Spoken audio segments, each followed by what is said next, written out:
Then you have goals. You might have 2, 3, 4 goals at the same time.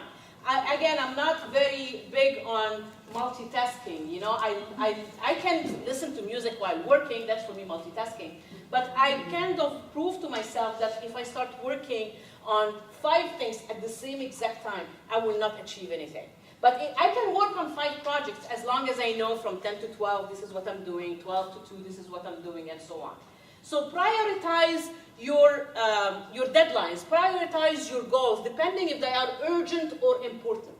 There is a matrix of urgent and important, and it's 4 parts: urgent, important, unimportant, non-urgent, important, and non-urgent, non-important. It's a matrix that you have to decide really how this goal is urgent or is important for you. And sometimes the urgent goals are not really important, because sometimes the urgent goals that we achieve are not even ours. It could be someone like a partner or a child or someone at work that wants you to do something at a certain time, though it's not really important to you, but you have to do it. It's urgent, it's not even yours. Important is when it helps you grow, when it really gets you nearer to the goals that you want to achieve. A large part of goal setting is not, this is very important actually. A biggest part of goal setting is not only knowing what you want to achieve, but knowing what you have to give up in order to achieve that. At the end, we all have 24 hours in the day. So if we do something, if I know I have to sacrifice watching Real Housewives of Orange County because I need to work out at that time, you know, I have to make choices. Know what I have to give up in order to do things that I have to do. The motivation, clarity. Clarity is very important. If we are not clear about what we want, we will never achieve it. So clarity becomes the first important factor on how we achieve actually our goals. And clarity is power. The more your brain knows what they want, the more it gives you what you want. I heard the story from Tony Robbins one day, and he said that he was somewhere and he was really getting known at that time, and there was someone that was begging for money in the street, and he asked him for a quarter. So he gave him 25 cents, and he told him, he had a lot of money in his pocket, and he showed him the money. And he told him, are you sure you don't want more money? And he goes, no, I just want the quarter. So he started thinking, he gave him the quarter, and he started thinking, that's the difference between me and him.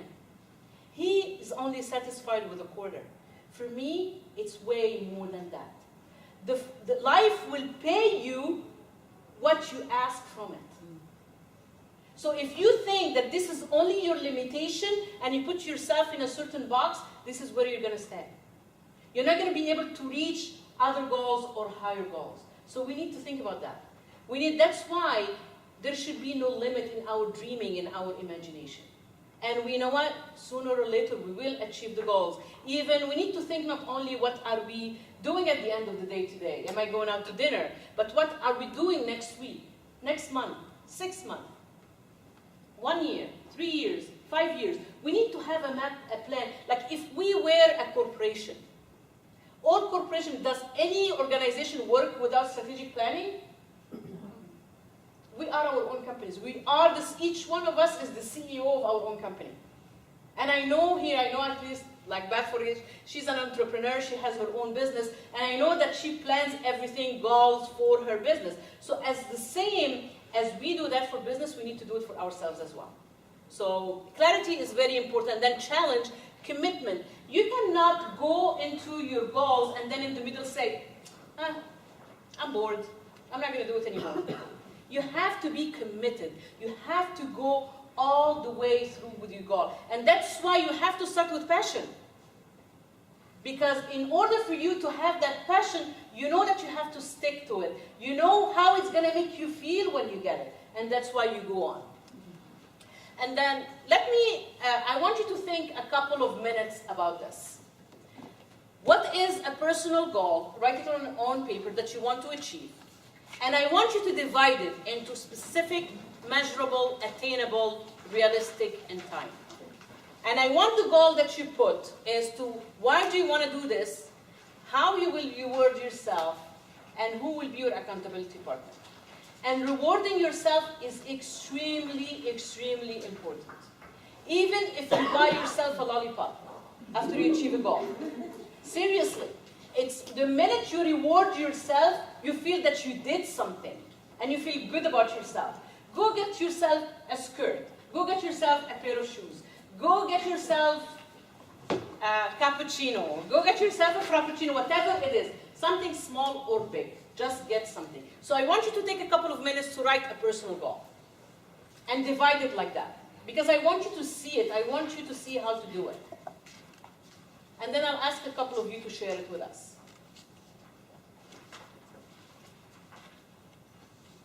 Okay, the results have to add value to whoever you're giving it to.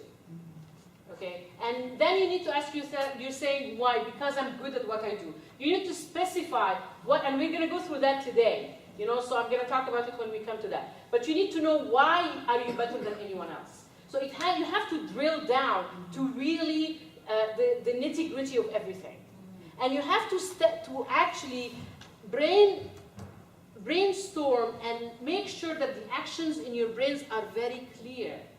And you need to train your brain to be active in certain ways, in a positive way. And we're going to talk about the power of words in a second. But it's just like you have to be positive. It has to be personal. When you put a goal, put I statements. Personal, positive, and in the present tense. Don't say I will be. Say I am. Because you need to see it. You need to convince your brain by that. It's all a psychological factor, believe it or not, how we achieve our goal. And again, it starts and ends with us, and it depends how hungry are we. If you're not hungry enough, you might not achieve your goals. I'm telling you, I'm hungry all the time. I am. You know, I work for myself. I have to make money. Because I don't want it just to be okay.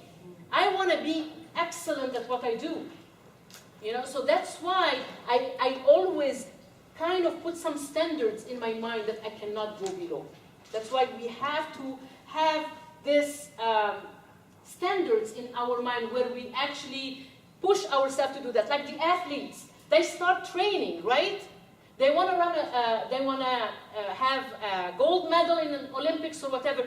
They train. They basically started like you and me. The difference is that they had so much passion in whatever they wanted, and they start training their brain and their mind every single time. And that's the difference between someone that can be a gold medal and me. So it's just like you have to think about that. You have to activate your brain on that.